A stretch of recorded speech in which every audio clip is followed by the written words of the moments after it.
Hello दोस्तों, राधे राधे।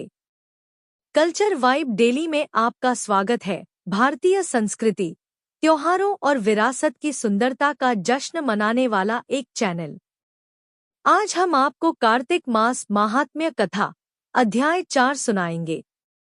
नारद जी ने कहा, सा कहकर भगवान विष्णु मछली का रूप धारण करके आकाश से जल में गिरे। उस समय विंध्याचल पर्वत पर तप कर रहे महर्षि कश्यप अपनी अंजलि में जल लेकर खड़े थे। भगवान उनकी अंजलि में जा गिरे। महर्षि कश्यप ने दया करके उसे अपने कमंडल में रख लिया। मछली के थोड़ा बड़ा होने पर महर्षि कश्यप ने उसे कुएं में डाल दिया। जब वह मछली कुएं में भी न समा सकी तो उन्होंने उसे तालाब में डाल दिया। जब वह तालाब में भी न आ सकी तो उन्होंने उसे समुद्र में डाल दिया। वह मछली वहां भी बढ़ने लगी। फिर मत्स्यरूपी भगवान विष्णु ने इस शंखासुर का वध किया और शंखासुर को हाथ में लेकर बद्रीवन में आ गए।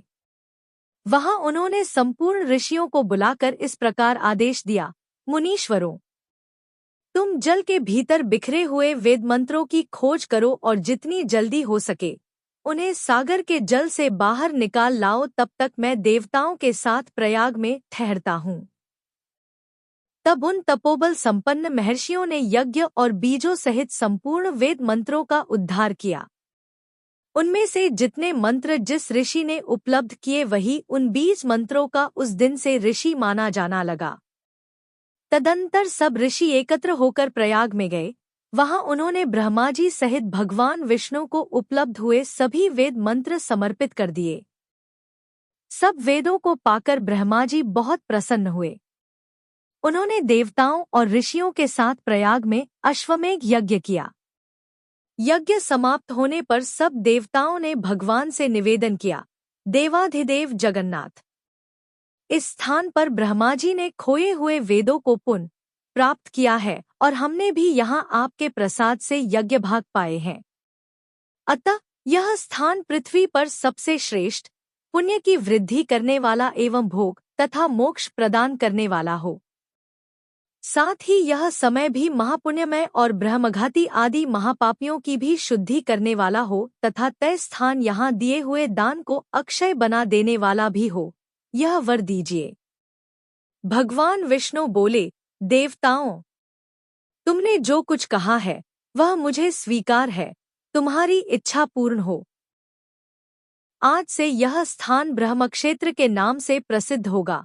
सूर्यवंश में उत्पन्न राजा भगीरथ यहाँ गंगा को ले आएंगे और वह यहाँ सूर्यकन्या यमुना से मिलेगी। ब्रह्मा जी और तुम सब देवता मेरे साथ यहाँ निवास करो। आज से यह तीर्थ तीर्थराज के नाम से विख्यात होगा। तीर्थराज के दर्शन से तत्काल सब पाप नष्ट हो जाएंगे। जब सूर्य मकर राशि में स्थित होगे उस समय यहाँ स्नान करने वाले मनुष्यों के सब पापों का यह तीर्थ नाश करेगा। यह काल भी मनुष्यों के लिए सदा महान पुण्य फल देने वाला होगा। माघ में सूर्य के मकर राशि में स्थित होने पर यहाँ स्नान करने से सालोक्य आदि फल प्राप्त होंगे।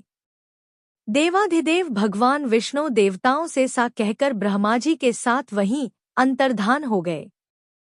तत्पश्चात इंद्रादि देवता भी अपने अंश से प्रयाग में रहते हुए वहां से अंतर्धान हो गए। जो मनुष्य कार्तिक में तुलसी जी की जड़ के समीप श्रीहरि का पूजन करता है वह इस लोक में संपूर्ण भोगों का उपभोग करके अंत में वैकुंठ धाम को जाता है। आज का अध्याय समाप्त। वीडियो देखने के लिए धन्यवाद।